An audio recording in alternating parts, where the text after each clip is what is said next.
మరో 4 రోజుల తర్వాత హరిప్రసాద్, ఇందిరాదేవి కలిసి హరిప్రసాద్ మేనత్త గారింటికి వెళ్లారు. ఆమె సహాయంతో శివాలయంలో దండలు మార్చుకుని భార్యాభర్తలయ్యారు. ఆ వార్త తెలిసిన తర్వాత కృష్ణమూర్తి గారు ఉగ్రులయ్యారు. హరిప్రసాద్ కృష్ణమూర్తి గారు అమ్మాయితో పారిపోయాడని తెలిసిన తర్వాత అతని కింద పనిచేసే శేషాచలం ఆఫీసు డబ్బు 2 లక్షల రూపాయలు స్వాహా చేశాడు. ఆ డబ్బు ప్రసాద్ తీసుకువెళ్లాడని కృష్ణమూర్తి గారిని నమ్మించాడు. స్నేహితుడి కొడుకని పిలిచి ఉద్యోగమిస్తే ఆఫీసు డబ్బు తీసుకెళ్లాడని, అభం శుభం తెలియని తన కూతుర్ని మాయమాటలతో మోసం చేసి తీసుకువెళ్లాడని కోపంతో కృష్ణమూర్తి గారు తనకున్న ఆస్తిపాస్తులను 4 కొడుకులకు సమానంగా విల్లు రాశారు. ఆ తర్వాత ఆయన కూతురు చేసిన పనికి మంచమెక్కారు. హరిప్రసాద్ మీద పోలీస్ కేసు పెడితే తమ పరువు బజారు పాలవుతుందని మానుకున్నారు. హరిప్రసాద్ ఆచూకీ తెలుసుకున్న బంధువులు అక్కడికి రావడం, ఇందిరాదేవిని సోలాల్లాంటి మాటలతో బాధపెట్టడం, కాపురాలు కూలదోసేదానిగా ఇందిరాదేవిని, కృష్ణమూర్తి గారిని మోసం చేశాడని తిన్నింటి వాసాలు లెక్క పెట్టే వ్యక్తిగా హరిప్రసాద్ను ఎంతో బాధ పెట్టేవారు. ఎంతో అవమానం చేసేవాళ్లు. జయరాం పుట్టాడు. చిన్నతనం నుంచి ఎంతో తెలివిగా చలాకీగా ఉండేవాడు. ప్రతి విషయాన్ని గురించి సునిశితంగా ఆలోచించేవాడు. వాళ్ళమ్మ నాన్నగారుల గురించి బంధువులనుకునే మాటలు అతని చెవిన పడేవి. వాళ్ళంతా వాళ్ళమ్మను గురించి ఎందుకలా అనుకుంటున్నారో అతనికి తెలిసేది కాదు. యక్ష ప్రశ్నలు వేసేవాడు. ఇందిరాదేవి కన్నీరే అతనికి సమాధానమయ్యేది. అతని చిన్న మనసుకు అర్థమైందల్లా తన అమ్మ నాన్న ప్రేమించి పెళ్లి చేసుకున్నారు, అది తప్పు, అందుకే అందరూ తమను గురించి అలా మాట్లాడుకుంటున్నారని. అందుకే అతనికి ప్రేమన్నా ప్రేమించుకునే వాళ్ళన్నా కోపం ద్వేషంతో పాటు అసహ్యం కూడా. గడిచిపోయే కాలం మనిషి జీవితంలో ఎన్నో మార్పులు చేర్పులు కలిగిస్తుంది. కృష్ణమూర్తి గారు చనిపోయినప్పుడు ఇందిరాదేవి కోసం వాళ్ళ 4గో అన్నయ్య వచ్చాడు. అప్పుడు వెళ్ళింది ఇందిరాదేవి పుట్టింటికి. కర్మకాండ్లకు ఫారంలో ఉన్న ఇందిరాదేవి ఇద్దరన్నయ్యలు కూడా వచ్చారు. ఒక్కగానొక్క చెల్లెలైన ఇందిరాదేవిని ఎవరూ ఏమీ అనలేదు. విల్లులో ఇందిరాదేవి పేర కృష్ణమూర్తి గారు ఆస్తి అని రాయకపోయినా ఫారంలో ఉంటున్న ఇందిరాదేవి అన్నయ్యలిద్దరూ అక్కడే స్థిరపడిపోవడం వలన తమ వాటాలను చెల్లెలకు వదిలేశారు. మిగతా ఇద్దరు తమ వాటాలో కొంత చెల్లెలకిచ్చారు. మొత్తం డబ్బు రూపంగా మార్చుకుంటే ఇందిరాదేవికి 10 లక్షల దాకా వచ్చింది. ఆ డబ్బుతో బిజినెస్ తెలిసిన హరిప్రసాద్ విశాఖపట్నంలో ఫ్యాక్టరీ కట్టాడు. కొడుకు భార్యతో విశాఖపట్నంలో కాపురం పెట్టాడు. వ్యాపారంలో అతను పట్టిందల్లా బంగారమైంది. అతని అభిరుచులకు తగ్గట్టుగా విశాలమైన కొండను తొలచి చదును చేయించి 3 అంతస్తుల మేడ కట్టించాడు. భార్య కోసం ఖరీదైన కారు కొన్నాడు. డైమండ్ నగలు కొన్నాడు. అప్పటి వరకు ఇందిరాదేవిని అవమానం చేసిన వాళ్ళంతా మా అబ్బాయికి ఏదైనా మీ ఫ్యాక్టరీలో ఉద్యోగం చూపించమనో, మా అమ్మాయి పెళ్లికి సహాయం చేయమని, మా అబ్బాయికి కాలేజీలో సీటు పెంచమని ఆమె చుట్టూ తిరగడం మొదలుపెట్టారు.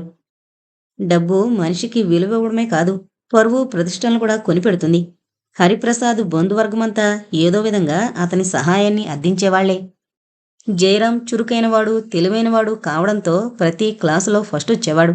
అతని ఇష్టప్రకారమే డాక్టర్ చదివాడు.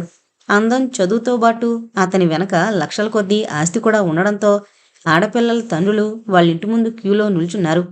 ఇంకో 2 సంవత్సరాల వరకు తనకు పెళ్లి చేసుకునే ఉద్దేశం లేదని ఖచ్చితంగా చెప్పాడు. అతన్నేం ఒత్తిడి చేయలేదు వాళ్ళమ్మ నాన్నగారు. అతని అందాన్ని చూసి కొంతమంది, అతని ఆస్తిని చూసి కొంతమంది, ఎంతోమంది అమ్మాయిలు అతన్ని ప్రేమించామని, తమను కాదంటే ఆత్మహత్యే శరణ్యమని ఉత్తరాల వర్షం కురిపించేవాళ్లు. చిన్నతనం నుంచి ప్రేమంటే అతనికున్న అయిష్టత మూలంగా అటువంటి వాళ్ళందరికీ చాలా దూరంగా ఉండేవాడు. ఎవరిని తన మనసులోకి తొంగి చూడనిచ్చేవాడు కాదు. ఫారెన్ వెళ్ళి చదవాలనుకున్నాడు. 3 సంవత్సరాలు ఫారెన్లో ఉండి 4 డిగ్రీలు సంపాదించుకునొచ్చాడు. కొడుకు పెళ్లి చేసుకుంటే నట్టింట్లో చిన్నపిల్లలు పారాడతారని ఇందిరాదేవికి ఎంతో కోరిక. ఎంత చెప్పినా జయరాం వినకపోవడంతో పెళ్లి విషయం అతనిష్టానికే వదిలేసి మౌనంగా ఉన్నారు భార్యాభర్తలు. చాలా పొద్దుపోయింది, ఇంకెళ్ళి పడుకోండి బాబు అన్న వంట మనిషి పిలుపుతో గతంలో నుంచి తేరుకున్న జయరాం సోఫాలో నుంచి లేచి బెడ్రూంలోకి వెళ్ళాడు. ఏమండి, ఆ అబ్బాయి వయసు 28 సంవత్సరాలు. పెళ్లి మాట ఎత్తాడు, వాడి ధోరణేమిటో అర్థం కావడం లేదు అంది దిగులుగా ఇందిరాదేవి. ఆడపిల్లయితే వయసు ముదిరిపోతుందని భయపడాలి గాని మగాడు వాడికిష్టమైనప్పుడే పెళ్లి చేసుకుంటాడు, బాధపడకిందు అనునయంగా అన్నారు హరిప్రసాద్ గారు. లహరి అబ్బాయిని ప్రేమిస్తుందేమో అని నా అనుమానం, భర్త గుండెల మీద చేత్తో రాస్తూ అంది. ప్రేమంటేనే మనవాడు ఆమడ దూరం పరిగెడతాడు కదా. పిల్లల మనసులో చిన్నతనంలో ఏర్పడ్డ అభిప్రాయాలు అంత త్వరగా పోవు. ఒక్కసారి ప్రేమను రుచి చూస్తే వాడే పెళ్లి చేయమని మనల్ని అడుగుతాడు. ఆ రోజు కోసం ఎదురు చూడడమే. పెళ్లి చేసుకోమని గట్టిగా చెప్పి చూడండి. మనం చెబితే వినే వయసు కాదు వాడిది. అసలు వాడికి పెళ్లి యోగం ఉందో లేదో. కోడలు పిల్లలు ఇంట్లో తిరుగుతుంటే చూడాలని ఏ తల్లిదండ్రులకు ఉండదు. అది వాడు అర్థం చేసుకోడేం. కోడలు కోడలు అంటూ తెగ కలవరిస్తున్నావు. కోడలొచ్చిన తర్వాత గాని తెలిసి రాదు. చాలే ఊరుకోండి. చూడు ఇందు, కోడల విషయం మన జయరాం ఆలోచించుకుంటాడు గాని ముందు నా విషయం చూడు. ఆమె చెక్కిల్ని సవరిస్తూ మృదువుగా అన్నాడు. మీ విషయం ఏం చూడమంటారు? చిలిపిగా అడిగింది. ముసలమ్మ అవుతున్న కొద్దీ నీకు సిగ్గు లేకుండా పోతుంది. మిమ్మల్ని ప్రేమించినాడే వదిలేశాను సిగ్గు. భర్త గుండెలకు అంటుకుపోతూ అంది. రెక్కలొచ్చిన పక్షి ఎగరడం ఎంత సహజమో యవ్వన ప్రాంగణంలో కడుగుపెట్టే సమయంలో ప్రతి మనిషి ప్రేమలో పడ్డం అంత సహజం. ఒంటరిగా ఆలోచిస్తూ కూర్చుంటే అస్పష్టమైన ఊహలు మనసును మరో లోకంలోకి తీసుకువెళతాయి. ఊహలందించే అనుభూతి ఎంతో హాయిగా మధురంగా ఉంటుంది. బాల్కనీలో కూర్చున్న లహరి జయరాం రావడం చూసి లేచి నిల్చుంది. తెల్లని చీరలో నిర్మల వదనంతో ఉన్న ఆమె చూడగానే జయరాం అలసట ఎగిరిపోయి మనసు సేద తీరినట్టనిపించింది. అమ్మలేదా? ఏదో ఒకటి మాట్లాడాలనిపించి ఆ మాట అడిగాడు. ఇందిరాదేవి ఇంట్లో ఉన్నంతసేపు తోకల ఆమెను అంటిపెట్టుకునే ఉంటుంది. లహరి ఆ ఇంటికి రాకముందు రోజంతా ఇంట్లో ఉండలేక మహిళా మండలికి, లయన్స్ క్లబ్కు వెళ్లడం, సాంఘిక కార్యక్రమాల్లో పాల్గొనడం అలవాటు చేసుకుంది ఇందిరాదేవి. సిటీలో ఎక్కడ ఏ కార్యక్రమం జరిగినా విరాళాలిచ్చే ఇందిరాదేవంటే అందరికీ ఎంతో గౌరవం. ఎక్కడ ఏ కార్యక్రమం జరిగినా ముఖ్య అతిథిగా ఆహ్వానించబడేది ఇందిరాదేవే. ఆంటీ మహిళా మండలిలో మీటింగ్ ఉందని వెళ్లారు. నిన్ను చూసినప్పుడే అనుకున్నా ఆమె ఇంట్లో లేదని, నవ్వుతూ అంటూ ఆమెకెదురుగా కూర్చున్నాడు. కళ్ళు విప్పార్చుకుని చూస్తున్న ఆమె వైపు చూస్తూ ఏంటా చూపు అన్నాడు. తమరి ముఖంలో ఈరోజు నవ్వు చూశాను. మీకు నవ్వడం కూడా తెలుసా అని ఆశ్చర్యంగా ఉంది. ఇంకా నయం, మనిషిగా కనిపించడం లేదు అనలేదు. నాకు మాత్రం అలా కనిపించరు. ఏమన్నావు అన్నాడు కోపంగా జయరాం. అందరిలా అనిపించరు, ప్రత్యేకంగా కనిపిస్తారు అంది లహరి నవ్వుతూ. జయరాం కోపం తగ్గిపోయింది. అమ్మయ్య అనుకుంటూ తేలిగ్గా నిట్టూర్చిందామె. జయరాం లేచి బాత్రూం వైపు వెళ్ళాడు. అతను స్నానం చేసి వచ్చేసరికి ఇస్త్రీ చేసిన బాంబే డైనింగ్ లుంగీ, బనియన్ సోఫా మీద ఉన్నాయి. అవి వేసుకుని బయటకొచ్చేసరికి టిఫిన్ ప్లేట్తో వచ్చింది లహరి. అతను టిఫిన్ తినడం పూర్తి చేసేసరికి టీ కప్పు తెచ్చిచ్చింది. ఈ పనులన్నీ మనసుకు తృప్తి కలిగిస్తున్న అంతరాంతరాల్లో ఏదో తెలియని అలజడి. నాతో మాట్లాడాలంటే మీకిష్టముండదా? నువ్వు ఎదురుగా ఉంటే మాట్లాడాలనిపించదు. నువ్వు మాట్లాడుతుంటే వినాలనిపిస్తుంది అన్నాడు. ఆ చిన్న పొగడతకే ఆమె శరీరం పరవశించిపోయింది. నేను కనిపించగానే కోపంగా చూస్తారెందుకు? నాతో మాట్లాడేవాళ్ళు అనవసరమైన సిగ్గుతో మెలికలు తిరిగిపోకుండా మామూలుగా మాట్లాడాలి అన్నాడు. రోషంతో ఆమె ముఖం కందిపోయింది. నేను సిగ్గుతో మెలికలు తిరిగిపోతున్నానా? నా అభిప్రాయం చెప్పానంతే. ఈయన గారెంత కోపంగా మాట్లాడినా ఎదురుగా ఉంటే చాలనిపిస్తుంది. అతను ఎదురుగా ఉన్నంతసేపు మనసు ఉల్లాసంగా, ఉత్తేజంగా ఉంటుంది. అతనితో ఏమేమో మనసు విప్పి మాట్లాడాలి అనుంది. అతను ఎదురుగా ఉంటే ఒక్క మాట కూడా మాట్లాడలేకపోతుంది. అసలు అతనితో మాట్లాడే అవకాశమే చాలా తక్కువ. ఎప్పుడూ బిజీగా ఉండే అతను ఆదివారం సాయంత్రం ఒక్కపూట ఖాళీగా ఉంటాడు. ఆ సమయం కోసం వారం రోజుల నుంచి ఎదురు చూస్తుంటున్నామే. ఈరోజేంటి చీర కట్టుకున్నావు? తమాషాగా భుజాలు ఎగరేస్తూ అడిగాడు. ఆంటీ బలవంతంగా కట్టింది అంది మురిపంగా చీర కుచ్చిళ్లను సర్దుకుంటూ.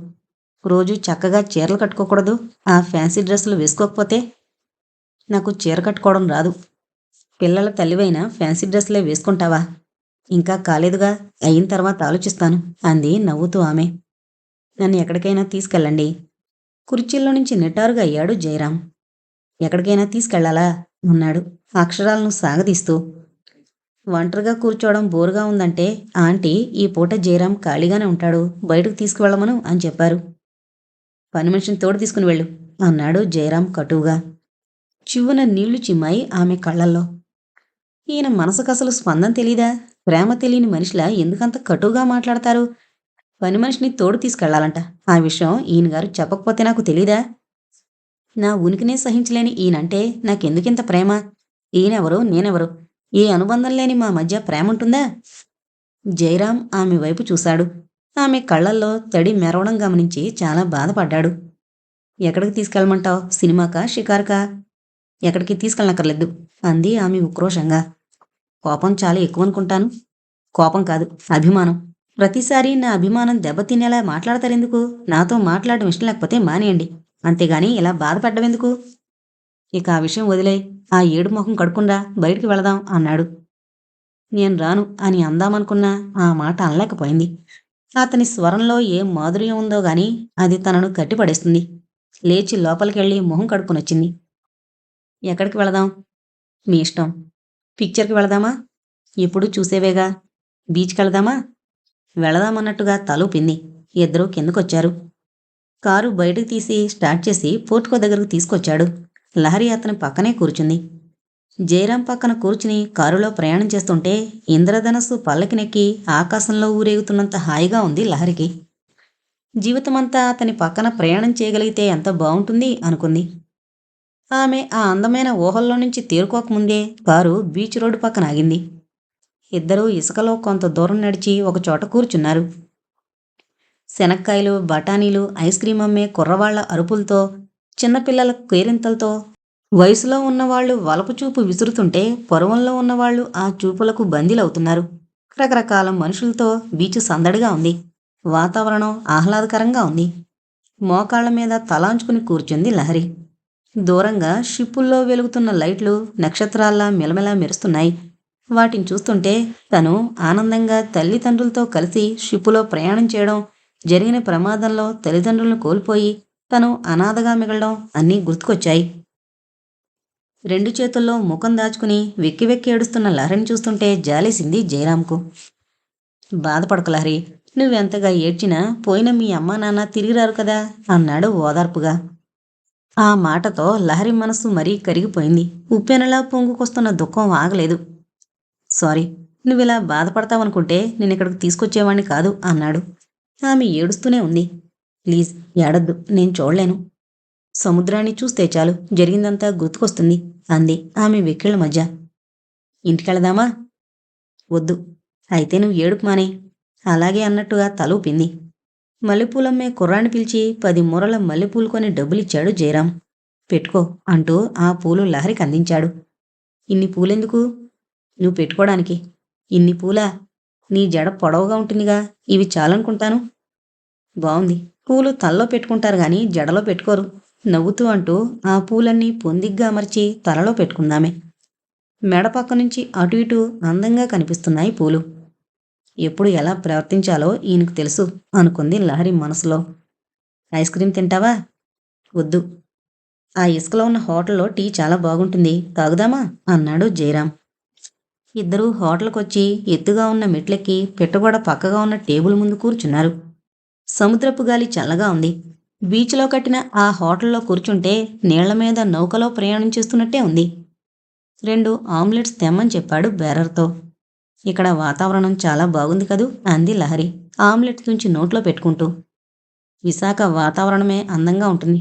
చూడ్డానికి ఫారినర్స్ కూడా వస్తారు అన్నాడు జయరాం. మాట్లాడుకుంటూ టీ తాగి బయటకొచ్చేసరికి టైం 7:30 అయింది. చలిగా ఉందా అన్నాడు. అతని గొంతులో ఇంతకు ముందులా కరుకుదనం కనిపించలేదు. మారద్రవంగా ఉంది. లేదు అంది లహరి. ఉందని నిజం చెప్తే వెళదామంటాడేమో అని. సముద్రపు గాలి కదా, చల్లగానే ఉంటుంది అన్నాడు జయరాం కారువైపు నడుస్తూ.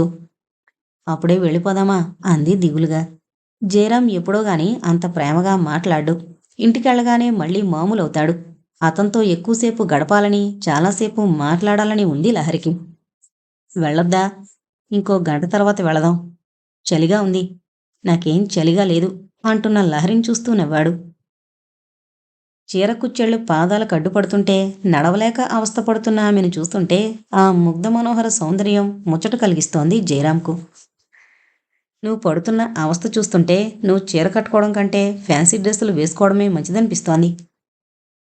మీరు చీర కట్టుకోమన్నారని చీరతోనే వచ్చాను అంది కుచ్చెళ్ళు ఎత్తి పట్టుకుంటూ. ఈ టైంలో ఎక్కడికి వెళతాం? పిక్చర్ టైం కూడా అయిపోయింది. ఇంటికెళదాం. ఇంకాసేపు పార్కులోనే కూర్చుందాం. సరే, నీ ఇష్టం అన్నాడు జయరాం. ఇద్దరూ ఇసుకలో కూర్చున్నారు. ప్రియ హరిప్రసాద్ గారి దూరబంధువులమ్మాయి. పెళ్ళయి 2 సంవత్సరాలైంది. భార్యాభర్తల మధ్య ఏవో గొడవలొచ్చి నెల రోజుల నుంచి పుట్టింట్లోనే ఉంటోంది. ఎలాగో నచ్చజెప్పి ఆమెను భర్త దగ్గరకు పంపించమని ప్రియను ఆమె తల్లిదండ్రులు హరిప్రసాద్ గారింట్లో వదిలి వెళ్లారు. ప్రియ కలుపుగోలు మనిషి, ఎవరితోనైనా ఇట్టే కలిసిపోతుంది. అంత మంచమ్మాయి భర్తతో గొడవపడి ఎందుకు పుట్టింటికొచ్చిందో లహరికి అర్థం కాలేదు. ప్రియా, లహరి ఇద్దరూ ఒకే వయసు వాళ్ళు కావడంతో త్వరలోనే మంచి స్నేహితులయ్యారు. షాపింగులకు, సినిమాలకు, పార్కులకు ఇద్దరూ కలిసి తిరుగుతున్నారు. పడుకోవడం కూడా ఇద్దరూ ఒక గదిలోనే. రాత్రి 9 గంటలయింది. కన్సల్టింగ్ రూంలో నుంచి బయటకు రావడానికి అప్పటికి వీలైంది జయరాంకు. ఇందిరాదేవి, హరిప్రసాద్ గారు ఫంక్షన్కెళ్లారు. అతను స్నానం చేసొచ్చేసరికి వంట మనిషి అందిస్తుంటే వంటకాలన్నీ టేబుల్ మీద సర్దింది. వేడిగా ఆమ్లెట్ వేసి అప్పడాలు, వడియాలు వేయించింది. ఆ పనులన్నీ లహరి చేస్తుంటే ప్రియ ఆశ్చర్యంగా చూస్తోంది. జయరాం డైనింగ్ టేబుల్ ముందు కూర్చున్నాడు. రాత్రిపూట నాకు 2 చపాతీలు, 1 కూర చాలని చెప్పాను, ఇవన్నీ ఎందుకు అన్నాడు విసుగ్గా. ఈ వయసులో డైటింగ్ చేస్తే ఆరోగ్యం పాడవుతుంది అంది లహరి వెన్న కాచిన నెయ్యి అతని ముందు పెడుతూ. నేనే డాక్టర్ని, నువ్వా అన్నాడు జయరాం తెచ్చిపెట్టుకున్న కోపంతో. మీరు డాక్టర్ అన్న విషయం నాకు తెలుసు అంది లహరి నవ్వుతూ. నాకు కావాలంది చేయండి, ఇష్టలేని వంటకాలు నాకు వడ్డించొద్దు అన్నాడు విసుగ్గా. మాట్లాడితే డాక్టర్ని డాక్టర్ని అంటారు. ఏం డాక్టర్లు మామూలు మనుషులు కారా? టైం ప్రకారం భోజనం కూడా చెయ్యాలని తెలీదు. అనవసరమైన విషయాల్లో అతిగా కల్పించుకోవద్దు. నువ్వు వడ్డించడం మొదలుపెట్టిన తర్వాత 10 కిలోలు బరువు పెరిగాను. శరీరాన్ని ఇలా పెంచుకుంటూ పోతే మహాపర్వతంలా పెరిగిపోతుంది. అదేంటన్నయ్య అలా అంటావు? ఇది చేయడానికి లహరి ఎంత హడావుడి పడింది. ఆ విషయం కూడా ఆలోచించకుండా అంత చిరాకు పడతావేం అంది ప్రియ. నీకు తెలీదమ్మా, ఎన్నిసార్లు చెప్పినా వినిపించుకోదు. గిన్నెడు మేగడ పెరుగు కంచంలో గుమరిస్తుంది. నెయ్యి, పెరుగు, ఈ వేపుడు కూరలతో శరీరం పెరిగిపోతోంది. నువ్వు తినాలని లహరి తాపత్రయం. అది సరే, ఇష్టం లేకుండా తినాలనిపించదు నాకు. చూడండి, మీరు తింటే నాకెందుకు, తినకపోతే నాకెందుకు. రేపటి నుంచి ఈ వంటకాలన్నీ నేనే తింటాను. కందిపొడి, చారు తేలిగ్గా జీర్ణమయ్యేవి చేయమంటాను మీకోసం అంది లహరి ఉక్రోషంగా. ఆ పంచే, శరీరం పెరగడమన్నా ఆగిపోతుంది అన్నాడు జయరాం నవ్వుతూ. కోపంతో, ఉక్రోషంతో లహరి మొహం ఎర్రగా కందిపోయింది. అయినా పెరుగు గిన్నె అతని కంచం ముందుకు జరపడమో, పులుసు వడ్డించడమో చేస్తూనే ఉంది. అన్నయ్య వద్దంటున్నారుగా, నీకెందుకు లహరి బాధ? వడ్డించడం మానేరాదు అంది లహరి. సరిపోయింది. రోగులను శ్రద్ధగా చూడడం తప్ప ఆయన గురించి శ్రద్ధ ఆయనకు లేదు. తన ఆకలే తనకు తెలీదు అంటూ గిన్నెడు మేగడ పెరుగు జయరాం కంచంలో గుమ్మరించింది. ఏదో అనబోయిన జయరాం ఎర్రబడిన లహరి మొహం చూసి ఇంకేం అనలేక మౌనంగా భోజనం ముగించాడు. చూస్తున్న ప్రియకు లహరి ధోరణి వింతగా తోచింది. అతను భోజనం ముగించి లేచేసరికి ఒక్కపొడి తెచ్చి అందించింది. అంతలోనే సీరియస్ కేసు వచ్చిందని సిస్టర్ ఫోన్ చేయడంతో బట్టలు మార్చుకుని కిందకెళ్ళిపోయాడు జయరాం. లహరి, ప్రియా కూడా భోంచేసి తీరిగ్గా బెడ్రూంలో పడుకున్నారు. లహరి, నిన్న విషయం అడుగుతాను, ఏమనుకోవు కదూ? ఎందుకనుకుంటాను? తీరా అడిగిన తర్వాత నీ వ్యక్తిగత విషయాల్లో జోక్యం చేసుకున్నానని బాధపడతావేమో అంది ప్రియ. అలాంటి సంశయాలేం పెట్టుకోకుండా అడిగేశాయి. జయరాం అన్నయ్య నిన్ను అర్థం చేసుకోకుండా అలా చికాకు పడుతుంటే నీ కోపం రాదా? కోపమా? ఎందుకు? అన్నయ్య భోజనానికి వస్తున్నాడని నువ్వెంత ఆరాటపడ్డావు. అదేం గమనించకుండా అలా విసుకుంటుంటే నీకు బాధ అనిపించదు? 1 గంటకు భోంచేయగానే సీరియస్ కేసు అని కిందకెళ్లారు. మళ్ళీ 9ంటికి వచ్చారు. విశ్రాంతి లేకుండా ఏకంగా 9 గంటలు పనిచేస్తే ఎవరికైనా విసుగనిపిస్తుంది. ఆ విసుగుతో ప్రతి చిన్న విషయానికి చికాకు పడతారు. ఆ మాత్రానికే కోపం తెచ్చుకుంటే ఎలా అంది లహరి నవ్వుతూ. ఆశ్చర్యం అనిపించింది ప్రియకు. నాకైతే చాలా కోపం వచ్చింది అన్నయ్య మీద అంది ప్రియ. ఆయన రోజూ అలా విసుక్కుంటూనే ఉంటారు, నేనలా చేస్తూనే ఉంటాను అంది లహరి నవ్వుతూ. నువ్వు అన్నయ్యను ప్రేమిస్తున్నావా? నీకెందుకొచ్చింది అనుమానం? అగ్నిసాక్షిగా పెళ్లి చేసుకున్న నా భర్త ఒక్క మాట అంటేనే భరించలేను నేను. అటువంటిది కారణం లేకుండా అన్నయ్య చికాకు పడుతుంటే ఆ చికాకును నువ్వు నవ్వుతూ భరిస్తున్నావంటే ఎలా అర్థం చేసుకోవాలి? ప్రేమ అని ఎందుకు అనుకోవాలి? అభిమానం అనుకోవచ్చుగా. ఆ అభిమానమైన మనిషి మీద ప్రేమ ఉంటేనేగా కలిగేది. ప్రేమ వేరు, అభిమానం వేరు. లహరి, పెళ్లి కాందానివి నువ్వు, పెళ్ళైందాని నేను. ప్రేమ, అభిమానం వేరు కాదు, ఒకటే. ఎంత ప్రేమ ఉంటేనో తప్ప భరించడం కష్టం. ప్రేమ లేకనే నీ భర్త నుంచి నువ్వు దూరంగా వచ్చావా అంది లహరి. అంతవరకు నవ్వుతున్న ప్రియ ముఖం మీద నీలి నీడలు ముసురుకున్నాయి. అలాంటి ప్రశ్న ఎందుకేశానా అని బాధపడింది లహరి. సారీ ప్రియా, తమాషాగా అన్నాను. నేను అందుకు బాధపడ్డం లేదు. మీ వారు గుర్తుకొచ్చారా? ప్రియ సమాధానం చెప్పలేదు. నీకిష్టం లేకపోతే చెప్పొద్దు ప్రియా. మనసులోని బాధను ఆత్మీయులతో చెప్పుకుంటే మనసు బరువు తగ్గిపోతుంది. నువ్విక్కడికొచ్చిన దగ్గర నుంచి అడగాలనుకుంటున్నాను. మీ వారికి దూరంగా రావడానికి కారణమేమిటి? అతనంటే నీకిష్టం లేదా? మీ వాళ్ళు బలవంతంగా అతనికిచ్చి పెళ్లి చేశారా? ఏదీ కాదు. పెళ్లి చూపుల్లో ఆయన్ని చూసి ఇష్టపడే పెళ్లి చేసుకున్నాను. పెళ్ళైన తర్వాత అతని మీద ఇష్టం తగ్గిపోయిందా? లేదు. ఆయనంటే నాకెంతో ఇష్టం. అంత ఇష్టమైన దానివి ఆయన నుంచి దూరంగా ఎందుకొచ్చావు? ఆశ్చర్యంగా అడిగింది లహరి. భర్త మీద ఎంత ఇష్టమున్నా, ప్రేమున్నా, వ్యక్తిత్వాన్ని, అభిమానాన్ని చంపుకుని బ్రతకలేంగా. భర్త అయినంత మాత్రాన భార్య మీద ఏదో అధికారమున్నట్టు పెత్తనం చెలాయిస్తే బానిసలా అతని దగ్గర ఎంతకాలం బ్రతుకుతాం? లహరి విశాలమైన కళ్ళు మరింత వెడల్పయ్యాయి. ఆయన మీద ఎంత ప్రేమున్నా, అభిమానమున్నా, వ్యక్తిత్వాన్ని చంపుకొని బ్రతకలేను. అంతకంటే గౌరవంగా ఆత్మహత్య చేసుకుని చావడం మంచిది. అందుకే ఆయనెంత బ్రతిమాలనా వినకుండా మా పుట్టింటికొచ్చేశాను. ఈ పెద్దవాళ్ల చేదస్తాలు చూస్తుంటే ఒళ్ళు మండుకొస్తుంది. కొట్టుకోండి, తిట్టుకోండి. మీరెలాగైనా చావండి. నువ్వు మాత్రం మొగుడి దగ్గరే ఉండాలంటారు. నా బాధ అర్థం చేసుకోరు. లహరి, నాకేం తక్కువ? నువ్వే చెప్పు. అందం తక్కువ, చదువు తక్కువ? నేనేమన్నా తక్కువ కట్నం తీసుకెళ్ళానా? మా వాళ్ళు నాకు ₹1,00,000 కట్నం ఇచ్చారు. ఆ డబ్బు నా పేరుతోనే బ్యాంకులో ఉంది. నెల నెల దానిమీదొచ్చే వడ్డీతోనే గడిచిపోతుంది నాకు.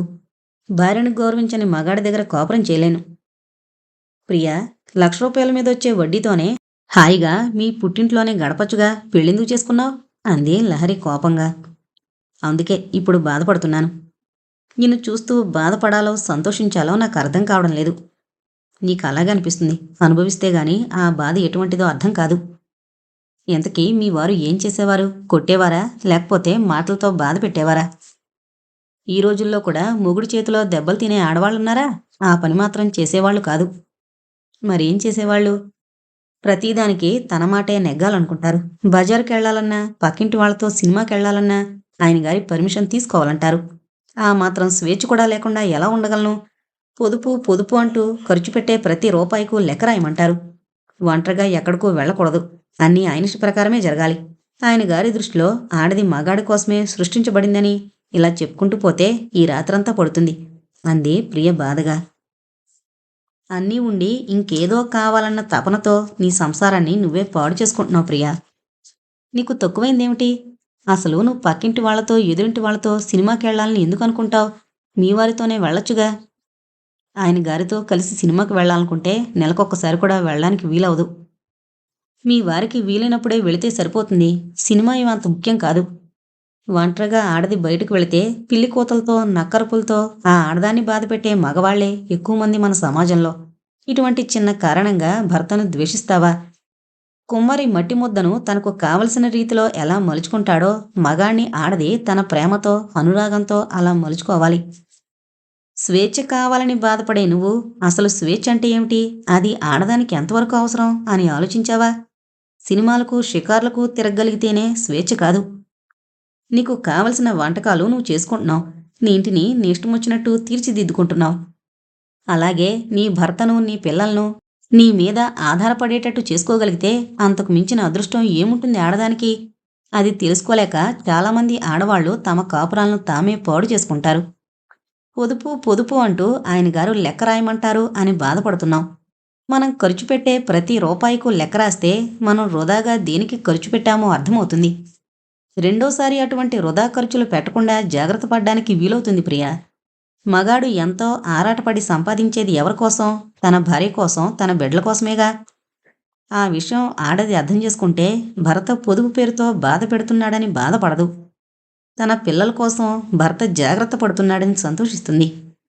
ప్రియా, పెళ్ళైన ఆడది నుదుట సింధూరంతో, ఒంటినిండా చీరతో భర్త పక్కనుంటేనే అందంగా ఉంటుంది, గౌరవంగా కూడా ఉంటుంది. జుగుప్సాకరమైన వేషధారణతో మగాడితో పాటు అర్ధరాత్రి వరకు విందుల్లో, పార్టీల్లో పాల్గొనడమేనా స్వేచ్ఛ అంటే? స్వేచ్ఛ పేరుతో బయట తిరిగే ఆడది తన గౌరవాన్ని, హుందాతనాన్ని పోగొట్టుకుంటుంది. స్వతంత్రంగా బ్రతుకుతున్నామన్న భావనతో తమ కాపురాన్ని తామే కోల్దోసుకుంటున్నామని చాలామందికి తెలీదు. భార్య పెడితే తింటాడు మగాడు, భార్య సుఖపెడితే సుఖపడతాడు. ఎన్నో విషయాల్లో భార్య మీద ఆధారపడే మగాడు ఏ విషయంలో తక్కువ చేస్తున్నాడని స్వేచ్ఛ కావాలి, స్వతంత్రం కావాలి అని ఆరాటపడుతుంది ఆడది.